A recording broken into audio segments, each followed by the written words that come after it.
Good morning, everyone. I'm Nikita Kohli, a geopolitical intelligence analyst at Midcat Advisory Services, and I'm back to discuss the COVID 19 numbers with you.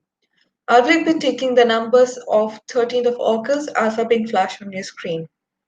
As always, we will be looking at the nationwide analysis and then followed by a micro level state-wise analysis.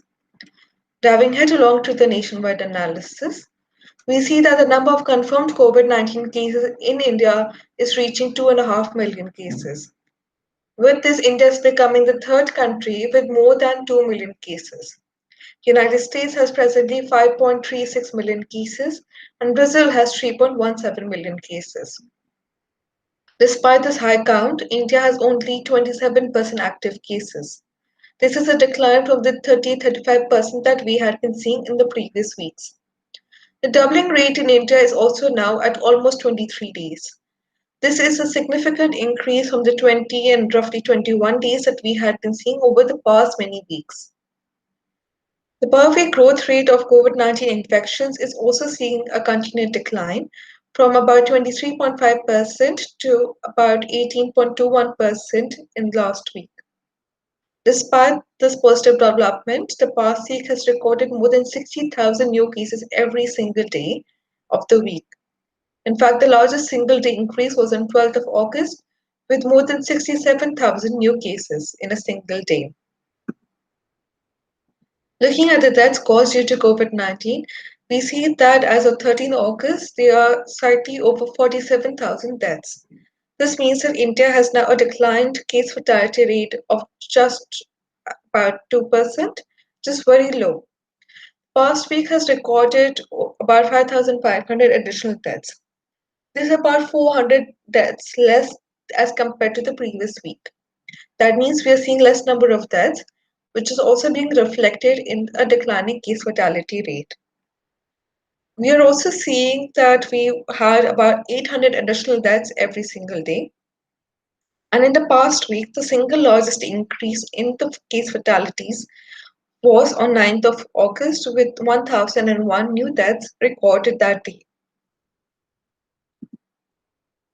Looking at the other major nationwide trends, we see that India has recorded about 3,600 additional cases between 6th and 13th of August. This is a decline in about 50,000 cases from last week. That is the first time we are seeing a decline in the number of additional cases in the week. The number of recoveries has also continued to increase in India, with us reaching now a 70% recovery rate. When we look at the testing numbers, we see that more than 26 million samples have been tested as per ICMR. 830,000 of these have been done in the past 24 hours alone. With these numbers, test positivity rate in India is now quite a bit up to 8.9%. This is closely reaching the comfort level of 10%. Despite the increase in the positivity rate, we've seen that the test capacity in India has gone up significantly, with more than 4.6 million tests being conducted in the past week alone.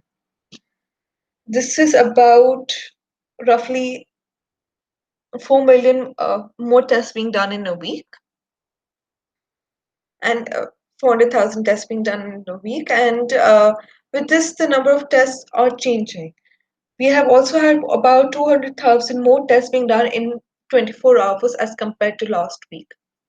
However, due to the different testing strategies with multiple states following contract tracing methods, the test positivity rate in India is going to go up even more.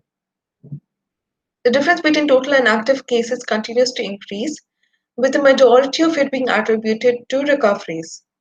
However, with the continuous increase in the per day new cases, with the past week marking more than 60,000 new cases every single day, it is quite clear that India is nowhere near the plateau situation, that we will now see a decline.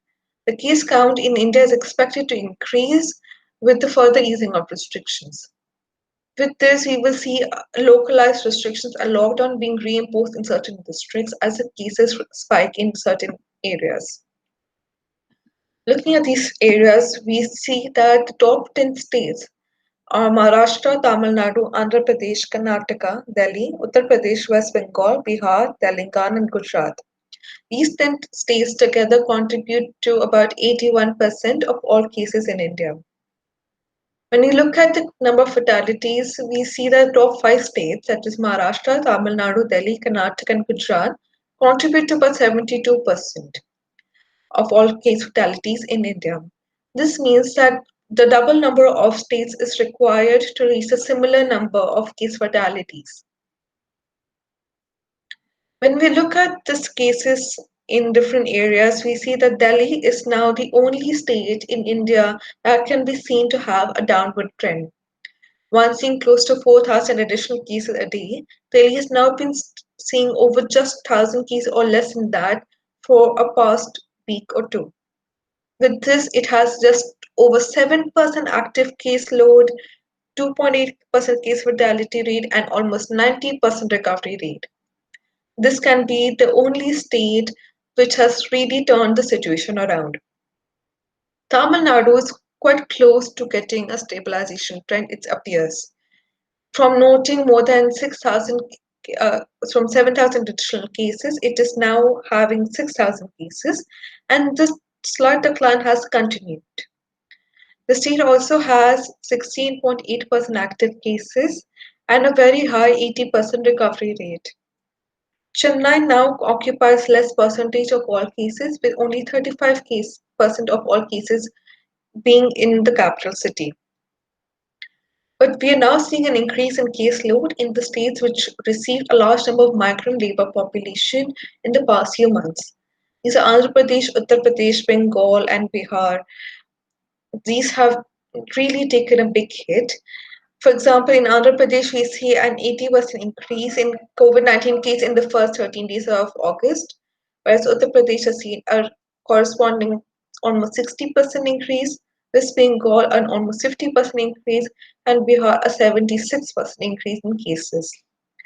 We are also increasingly seeing more and more active cases, with Bihar having about 33% active case, Uttar Pradesh 36%, as same as Andhra Pradesh, and West Bengal slightly less at about 23%. Despite that, case fatality rates in these states have been remarkably low, with majority of the fatalities being contributed by the top five states of Maharashtra, Tamil Nadu, Delhi, Karnataka, and Gujarat.